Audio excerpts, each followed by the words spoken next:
What's up? Welcome to another episode of the I Tried to Be Straight podcast with Susie and Nate. And we are here and we are happy and it's a great day. Beautiful weather. Beautiful day. Beautiful day. Did you have a question for me? I did. I had a question for Nate and I want to know, the people want to know, what was your least favorite sport growing up? Okay, first of all, you're not the people. You can't speak for every human. I'm here on behalf of the people. They should get a vote. This is the problem. Politicians just taking power for everyone, just acting like they represent the world. Okay, what's your question? Sports? Yeah, what was your least favorite sport growing up? I hated basketball because it's so like pushy and like everyone's like in your face. I thought you would like that, honestly. Okay, I was like 7 and hadn't developed, so I was just like, why is everyone so aggressive? I was kind of a softie. I was like really sweet and tender. Wait, were you the runt of the group? I'm the bottom. I wasn't necessarily super short. I was just kind of like pudgy. I was a little pudgy and kind of roly-poly, and I just wanted to make cookies. Roly-poly. I made and ate a lot of cookies. That's and cute. You could see it. I had a little belly. And then when I was 13, it grew out. Yeah. No, I was normal. I'm kind of straight passing right now, but those first 13 years of life, I was like a little pudgy, very fruity, and cute. It was a different time. Aww. That's awesome. I like soccer though, and that was fun. Wait, why did you like soccer? Because you could just run around and it was goofy, and I was only 5 and I was on this little team and I was kind of good at it. I got big legs. They're good for kicking. Anyways, but speaking of sports. Yeah, speaking of sports, we have a very special guest today. I'm borrowing your words here. Very special. We have Ryan, who has played 6 years in the NFL with the Patriots and the Chiefs. Yeah. That's right. Taylor Swift's Chiefs. Yeah. Taylor Swift. She actually bought the team. She actually bought the team yesterday. Yeah, she's gonna be maybe in our podcast someday, but it's not this week. I don't someday know we can't name drop her. Maybe someday. It's fine. But without further ado, welcome Ryan O'Callahan to the podcast. Hey guys, thanks for having me. We're so stoked you're here. Very happy to have you. So you have a pretty incredible story. I think you're one of the first NFL players to come out, right? Is that true? Yeah. So. Decades before me, there were a couple guys who played and then came out after their career. I think Dave Kopay is probably the most recognizable one. And then I think most people have heard of Michael Sam.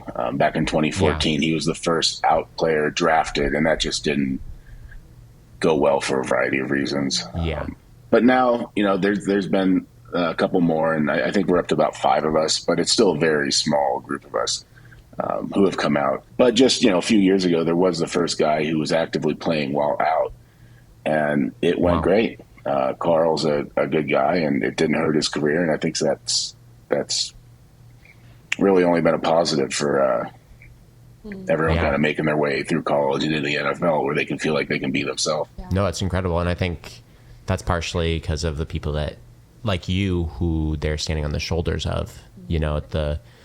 Every person that has the bravery to do that makes a difference for the next one. Yeah. We brought you on here because your story is actually really incredible. I've seen clips of it on YouTube, and just your whole journey is a pretty beautiful story. So we'd love to get into that story, starting with, I don't know if there's interesting parts about growing up, your childhood, if you want to get into that, whatever feels pertinent, but we'd love to hear it. Yeah, I'll give you the kind of the Wikipedia version, and then we can break it down more later if you'd like. So I only started playing football in high school. I knew I was different around, 5, 6, 7 years old. I didn't know I was gay, but once I hit puberty, I knew I was gay, and I was convinced that I would never be accepted by family or friends. So I found football to be a great beard, as we call it in the gay community, just a good cover, distraction for my sexuality. And I took staying closeted very seriously, obviously. So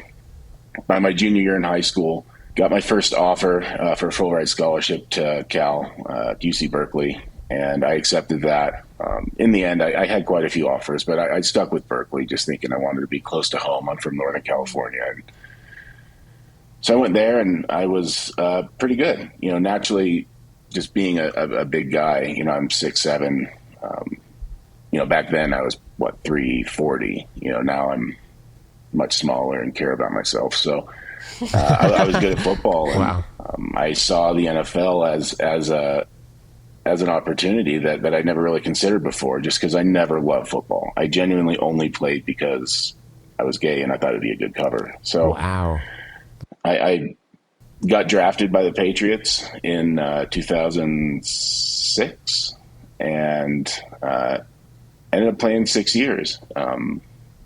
Not at any time during that whole time I was playing football, closeted. I never, went on dates with guys or did anything like that.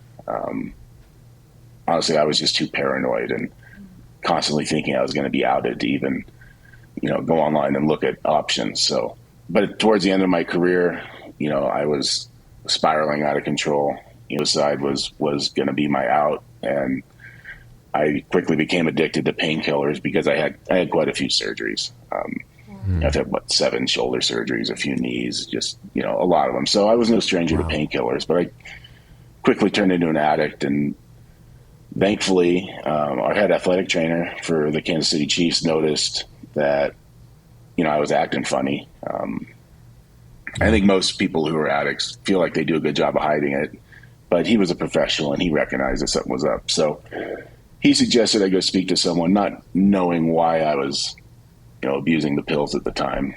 But that really started the process of me coming out. And, it took months of sitting there across the table from Dr. Wilson trying to, avoid what the real problem was. But I finally told her that I was gay. And the first thing she did was give me a hug and told me I wasn't the first player to sit in that same seat and tell her the same thing. Now, even though I knew she couldn't tell anyone and it wasn't her, approval that I thought I needed at the time, it just kind of gave me hope and came up with a path or a plan to come out to other people. And, that's a big difference between now and back then. Is back then, I thought I needed these people's approval and all that. But, I quickly realized that, I don't. But it is nice that basically everyone welcomed me with open arms and we're totally fine with the reality that I was gay. So what was going through your head in those moments? Was your hesitancy to let people know you're gay just from worry of persecution and judgment, or was there a religious element? What were those things in your head keeping you from doing that? Yeah, so I think kids hear everything that their parents say, not just parents, but family and close friends. And even though most of my family grew up in San Francisco and from California, they're very conservative. And I had a bunch of uncles that were firefighters in San Francisco during, the whole AIDS epidemic in the late 80s, 90s. And all I ever heard were negative things. So as a kid, I thought, if I ever come out, they think I'm just going to be, one of those, as they called them, that are dying from AIDS. And that just quickly drove me into the closet, and I really didn't reconsider my options of coming out until the very end. So yeah, it was what I heard from family. Now, as far as religion, my last name's O'Callaghan. I'm very, very Irish. Family's very Catholic. Thankfully, my parents never forced that on us too much. Now, anytime we'd go to extended families' houses, you're saying grace, and every wedding, every funeral is a full mass. And but my week to week, thankfully I wasn't forced to go sit in a pew on Sundays, because I think with that extra layer of judgment, that probably would have been too much, for me at the time. What was it like being closeted in one of the most heteronormative sports in a locker room? Like it's just mayhem, pandemonium, like just men, like like what was that like? Yeah, I when I talk about kind of the locker room culture, high school, yeah, it's homophobic. You're kids say stupid things. You get to college, a little bit of that, but not much. When you get the NFL, I never once heard any gay slur. locker rooms are more a culture of just being people trying to like out straight each other, talking about their conquest of women and things like that, not, calling each other bigoted names. So, but, I was always in the back of my mind worried that I was going to get outed. So I did different things to kind of get myself away from situations that I almost felt guilty, like after practice, everyone's hurry up and showering and changing, and I'd find an excuse not to go in there at that point. But, a locker room's actually a pretty good place to hide, because then you're suddenly one of, in college, 100 people. In the NFL, you're one of 60 people. And yeah, also with professional football, you're moving around, everyone's new. So you can kind of just come up with a backstory. It's not uncommon for someone to have, a wife back home, and they just don't come out to wherever, Boston, during the season. So, I just said, yeah, I had a girlfriend back home, and I just didn't, there was no reason to question that. And once again, I wasn't out totally, like trying to date guys or do anything like that. Actually, I did the opposite. I basically studied what stereotypical straight guys did, and I acted like I was into hunting and NASCAR and chewing tobacco, and I did the most crazy things. And I mean, it worked. It's interesting because the NFL is technically a, how a Christian would put it, a secular organization, but it sounds like it's so closely tied to sexuality in some way. Like, you have to be straight, and the fear of being gay, of course, is like you might lose your career. Is that like the franchise might drop you? You might be ostracized. Like, what I'm just curious what that's like. Yeah, even in the last 10 years, so since I retired, there's been a huge shift in the NFL, the culture, and just really the outreach. And like, the NFL has a whole diversity and inclusion department. They have a whole department that's, helps organize pride events and puts together public service announcements for Coming Out Day. And, every year since 2017, I've been on their float in New York City Pride Parade. And awesome. The National Gay Flag Football League exists in most big metro areas. And the NFL sponsors that. So a few years ago, they called it the Gay Bowl. So it's like the Gay Flag Football Super Bowl. Okay. It actually started in Boston, and Mr. Kraft, the owner of the Patriots, sponsored it. He put it on individually. Wow. A few years ago, it was in Phoenix, and Mr. Bidwell, the owner of the Phoenix Cardinals, or Arizona Cardinals, he put it on. So, yeah, individually, each team owner is different.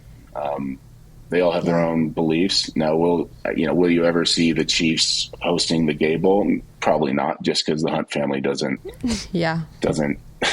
a big fan of the gay community. But the NFL, as a governing body of the 32 teams, I think they do a good job of balancing doing the right thing by supporting, my community, but also realizing it's a business and they don't want to alienate fans who may not, love the gays. But, it is good. The commissioner of the NFL, his name's Roger Goodell. So his brother's actually gay. So like he gets it, and that helps. But once again, he's got 32 mostly white conservative billionaires in his ear that he has to please too. So what you're telling me is I shouldn't be wearing this sweater. Yeah, the Chiefs are. I love Kansas City. Like I had a great time there. I've lived there outside of my years playing for the Chiefs. But yeah, their ownership aren't in that. They're not on the list of the ones who are super accepting. But owners like the 49ers and the Cardinals and the Patriots and the Giants, like they're all very accepting. Wow. Don't tell Taylor Swift. Yeah. That's a real bummer.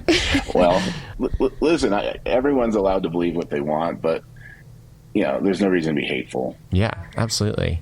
So it's funny because religion didn't play a huge part in your story. And we have different stories on here, and a lot of them have different reasons for why this was so hard for them. But you're getting into a place of feeling pretty awful. I imagine it was the suppression, it was the fear. What led you to a place where it got as hard for you as it did? how did the self-hate build up so high? I really did most of it myself. At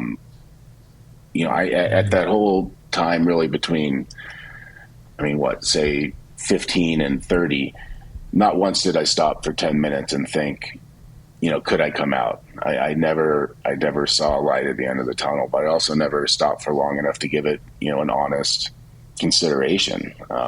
Looking back, do I think I could have come out in high school? Absolutely not. I grew up in far northern California. It was very conservative. Wouldn't have happened. In college, that was 20 years ago. I have to go to a 20-year reunion at the end of November. So I'm 20 years ago, could I have come out openly, played football in college? I don't think so. I built this up in my head to be, such a big thing. And then, you throw a bunch of drugs in the mix that make you not think clearly. It's kind of a recipe for disaster. I never really considered religion at any point, as an escape or, maybe some answers to what I thought was my biggest problem in my life. I know a lot of people do. I know a lot of people use religion as their cover, as their beard. Yeah. Wow, that's good. And I know that's very heavy on them. No, it's interesting seeing parallels because I think I blamed it all on my religion for all of the reasons of not wanting to be out. But there's so much social stigma around it, especially, over the last 20 years, that all plays into it. And social stigma and all those factors affected you to the point where you would rather, not have to deal with this and find some way out, whatever way your brain could come to. So at the end of your football career, I was watching one of your videos. That's kind of when you were like, I'm done. I can't do this anymore. That's kind of when it was like, this is enough. Yeah. So generally most athletes struggle at the end of their football career to figure out, what they're going to do, because it's really all you do from high school. Well, heck, most guys start playing before high school, but yeah, football is almost a little militaristic where you've got a set schedule. You're told where to be when. If you're late, you're fined. And so you spend, over a decade of your life being told where to be, what to do, how to respond. And then when football's over, you're thrown out in the real world, and it's like, okay, what do I do? And just having sports gone, and then me having to be honest with myself and try to figure out who I really am, it almost seemed easier just to die than have to do all that. Yeah. And now, not obviously, but I'm at the point now where I'm like afraid of dying. So like I go to the doctor probably too much. Every little hiccup, I'm like, okay, are we okay? Because life's great, and I want to be around for a while. But yeah, it's a heck of a shift, and it takes a while to learn to love yourself after you've hated yourself for so long. And I think a lot of people that, I don't want to say escape religion, because that's not the right way to put it, but a lot of people that are in church hear a lot of hate. It's hard to then think positively about yourself. Well, getting into that, you mentioned how other people help pull you out. What was that like? What was that for? And for other people listening, they're trying to help people. I think this is really interesting. Like, there were people that pulled you out of that spiral, and maybe saved your life. What was that like? What did those people do? How did they help you? Yeah, I mean, really, just generally, it all starts with recognizing someone around you is having a problem and saying something. If he passed away a handful of years ago, but David Price, who was the trainer with the Chiefs, who really saved me. If he wouldn't have said something to me, I wouldn't be here. At no point was I going to go talk to a therapist on my own. So, yeah, I mean, most overwhelming number of people don't have an athletic trainer or a professional around them that's going to notice something's going wrong, that's going to speak up and make them change. So just as a good friend to someone, open a conversation. If someone's listening and they're not part of the LGBTQ community, and I would never say to just ask someone if they're gay and if that's their problem, but just start a conversation, and you may save their life. Yeah. What's like one of the most surprising things since you've now come out of the closet. The NFL career is a little bit, in the back. What's been the most surprising thing about being out and in the queer community? Yeah, I mean, when I was so deep in closet, I really didn't understand what the community was. I didn't realize there's this whole, it's really a network where a lot of people know each other, and especially depending on what city you're in, there's just functions and sports leagues, and there's all sorts of just organization around just being social and showing acceptance towards each other. And I didn't know that existed. I also didn't realize how just open most people are and accepting most people are. With my ex, for 11 months, I lived in the middle of Kansas outside of a town of 1,200 people. And he was a little, he had a little, I always say he had a little sugar in his tank. It was a little more obvious that he was gay. I usually pass as a straight guy. So I have it pretty easy, but no one cared. Even in the middle of Kansas in a town of 1,000 people, no one cared. Actually, we had, the garbage man was inviting us over for dinner with his family and stuff. Like, people just didn't care. And it's not that they didn't care. They were accepting. I never would have thought that. Even after being out a while, I thought moving out there, it's like, oh, okay, there's a Trump sign in every yard. My sexuality hasn't been something that's going to keep someone from wanting to get to know me.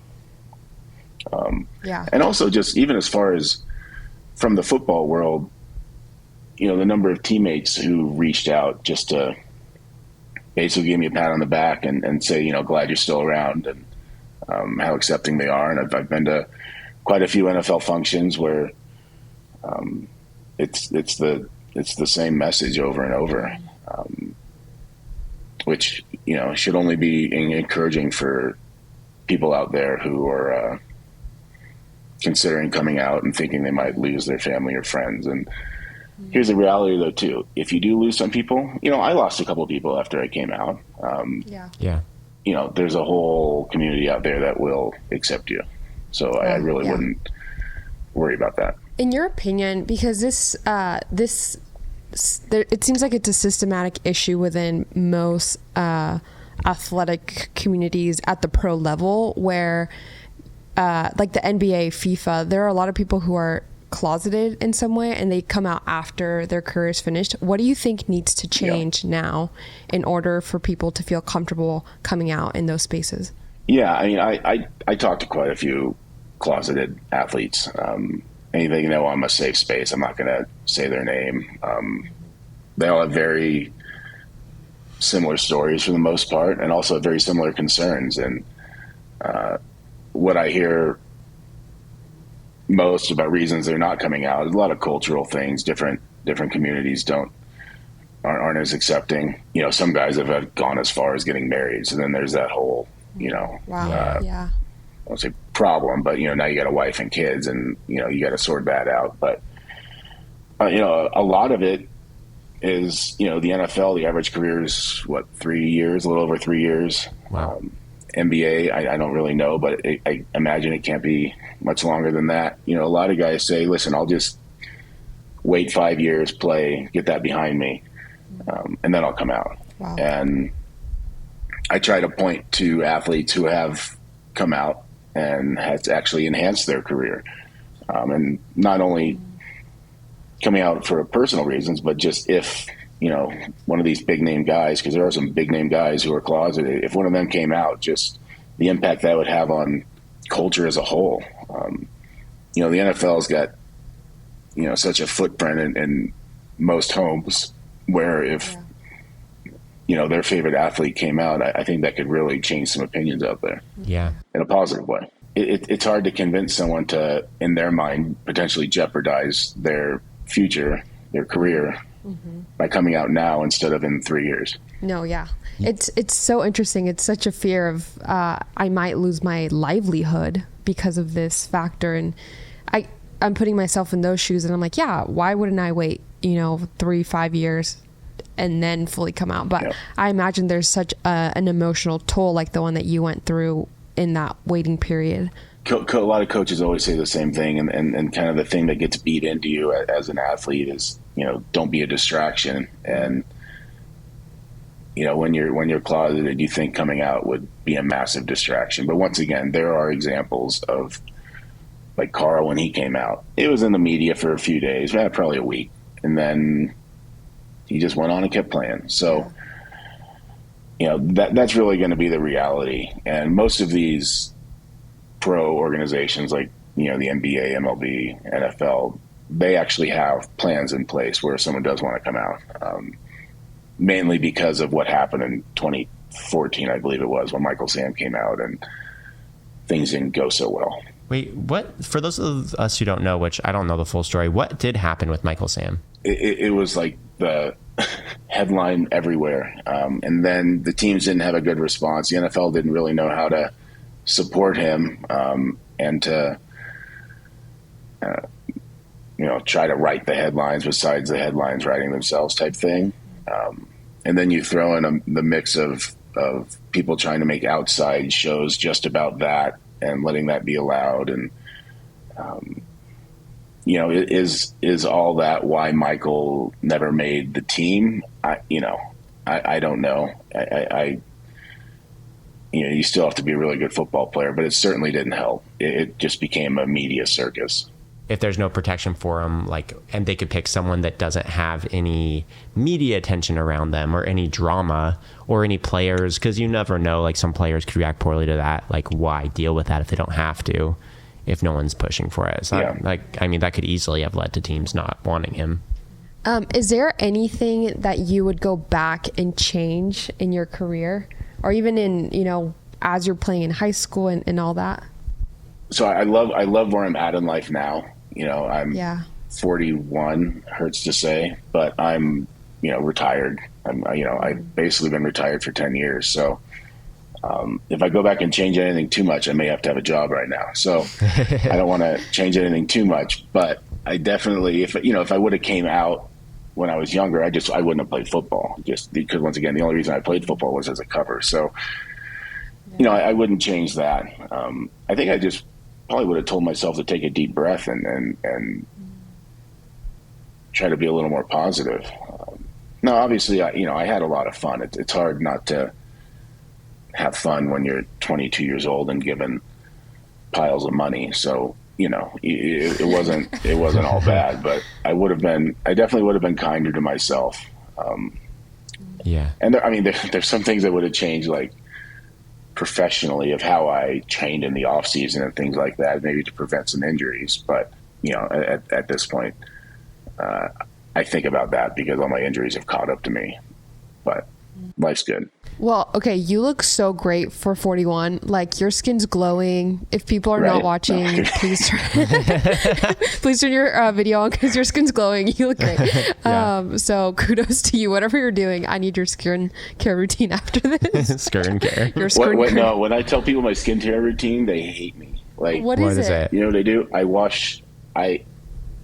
I'm one of those people that's got two things in the shower: bar soap and Head and Shoulders. Oh my gosh. Yeah. No, seriously, my dermatologist was like, just wash your hair with that and then wash your face with Head and Shoulders. That's it. I don't put on lotion. I've heard of that. I've never had Botox. I've never. Wow. Literally not a wrinkle. Yeah. I need everybody to turn their video on. You do not have a wrinkle. No, I've heard about the Head and Shoulders thing. It's crazy. The secret is the secret is don't stress, because stressing ages you, and don't smoke cigarettes. But I feel like you were pretty stressed for a while, which is funny that now your skin's still great. So yeah. I don't know. Your skin was just had a lot in it. A lot of collagen in there. I'm jealous right now. If you go into my bathroom, you see my little stack of all my little skincare things. And every time I hear a guy say, "Oh yeah, I just put dish soap on my face every night," I'm like, It's talking about me. She's talking about me. I don't know. I'm not Mr. Natural Remedy or anything, but I feel like the more stuff you put on your face, it can't be good. It's not supposed to be there. So I don't know. Preach. Okay, I'm gonna go by Head and Shoulders. I think you're right. No, I think Head and Shoulders does something to skin. I've heard about that. Okay, man. Okay. It's a secret. It's a TikTok hack. I love that. Dang. Yeah. We diverted. Yeah. We diverted. No, I don't mind it. No, I was going to say, looking at the climate now in the football world, would you have felt safe and comfortable coming out if, like, let's say you were 21 today into 2024? Would you have felt comfortable coming out? Do you feel like it's changed enough? Yeah. If I was, basically in the same position I was a decade ago now, I would feel totally comfortable coming out. There are actually guys in the NFL. Well, I said guys. I know of one guy who's out to his teammates. He's just not out publicly, and everything's fine. Like it's not. It's definitely not the issue that I made it out to be, or that some people might think it is now. Things have come a long way, and thankfully, that's a good thing. Also, what's a good thing, though, is there's fewer guys that really need to come out. Right now, there's more out college players than there've ever been, but there's fewer closeted because society's gotten to a point where, young boys don't feel like they have to play sports to fit in if they're closeted. So they go chase their other passions. So they're not stuck in a position where they feel like they have to do something they don't really want to do, like play football. Yeah. So, yeah, I do think moving forward, there's going to be fewer and fewer guys coming out only because there's fewer guys feeling like they have to play football to fit in. Well, as you said, you might not have been in the NFL if you weren't gay because you were trying that hard to prove that you weren't, right? Yeah, it was totally exhausting. Wild. It consumed my life. It's weird because I'm not in the NFL and I'm gay. What? Because, it led to him being in the NFL, and for me, I don't know why. The math isn't mathing, Nate. I'm just saying, being gay made him be in the NFL. Okay. Being gay made me just this. No offense to you, but you would literally get your head blown off I first would. tackle. I'm accident prone, and I'm not athletic. I'm so bad at throwing balls. I'm not stereotypical gay in all ways, but if you give me a ball and ask me to throw it, it's the most stereotypical gay thing about me. You watch the ball. Watch the ball after I throw it. It'll just lob up or sideways. Oh my gosh. Only I could throw a ball forward and somehow it's 50 feet to the left. That's so funny. Is there anything, last question here, is there anything that you would say to someone, specifically an athlete right now who's struggling with this issue, is scared to come out? Any final word for that person? Yeah, I mean, I'll say the same thing I talk to these guys who are closeted and debating or struggling coming out is, stop for 10 minutes and think positive about it. Really evaluate your situation and look at all the positive examples out there of guys who have come out.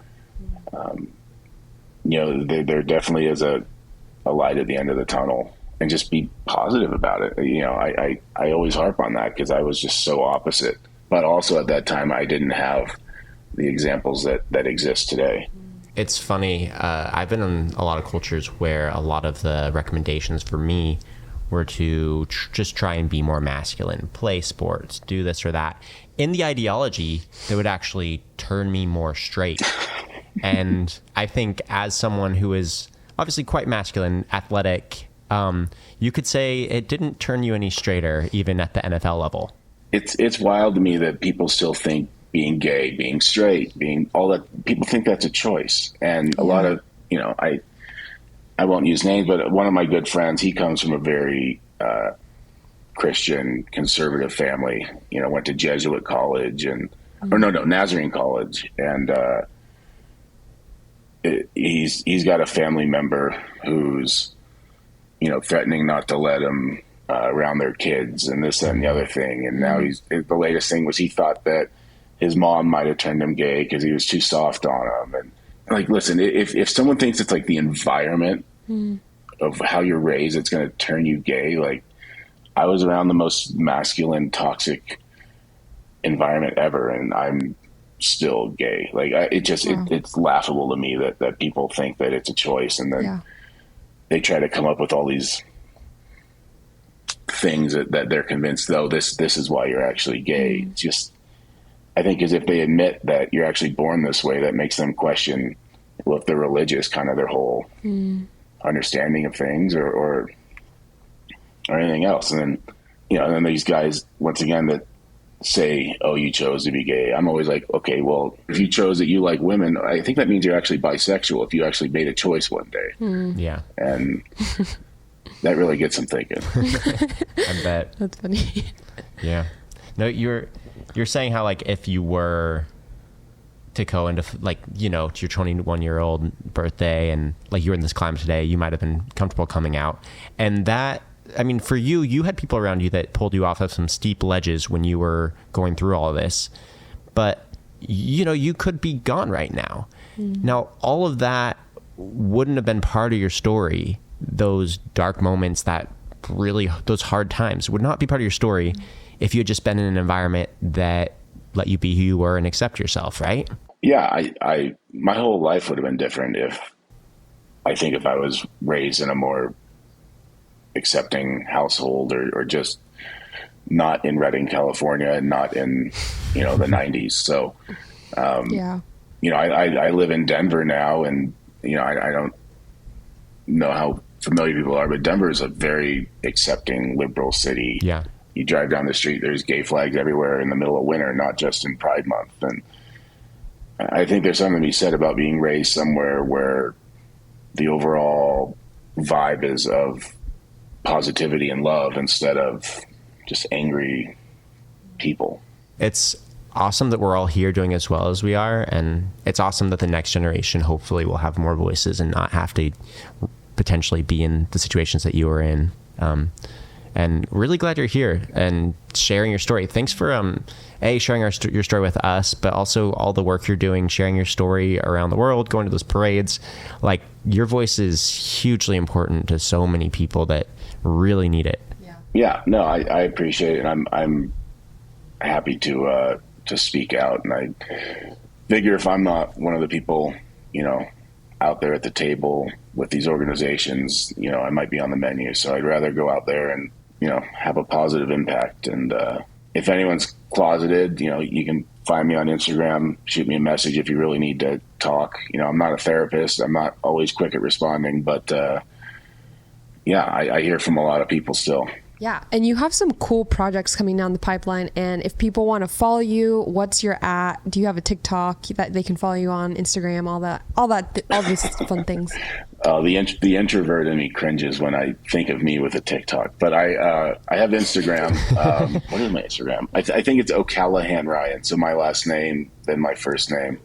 I never went through to try to get verified or any of that stuff, but it's pretty obvious it's me. And yeah, that's my main social, and I plan on deleting that as soon as I can. Ditto. I feel you so hard on that. We're so deep in the socials. Yeah, we get it. Me with a TikTok, I'm like, Yeah. I don't know how to work it. I feel so old and No, so it's stupid. cute. I like your TikToks. They're cute. I get it. I feel embarrassed for people for some of the things I see, but then I'm like, listen, I'm happy that you've got that, I don't know, self-confidence to be able to do that in public and then post it online. To me, it's like, I could never, but listen, if it makes you happy, do it. You just got to get rid of all shame, you know, all shame response, embarrassment, I don't know. self-respect. There's a healthy dose of it, right? Self-respect, self-awareness. Just get rid of all of those. I think we should feel a little bit of shame because some things just get too cringy, but yeah. I agree with you. There's a line. I'm trying to find the line. Yeah. That's so No, Yeah. for real. Well, thank you so much for taking the time. I know it's a weekend, and yeah, we're Yeah. stealing your weekend a little bit, but really appreciate it. No, this has been really great. Yeah, absolutely. Happy to. And you guys keep spreading a good message here. Thanks so much, man. Thanks for being here. Our first pro athlete. So, Whoa. well, guys, thanks for being here for another episode of the I Try to Be Straight podcast. We have a Discord if you want to chat with other people like us. We have a Patreon if you want to support us. And like, share, follow, all those things if you would like to. But either way, I hope you have a great day. See you guys. Bye. Bye.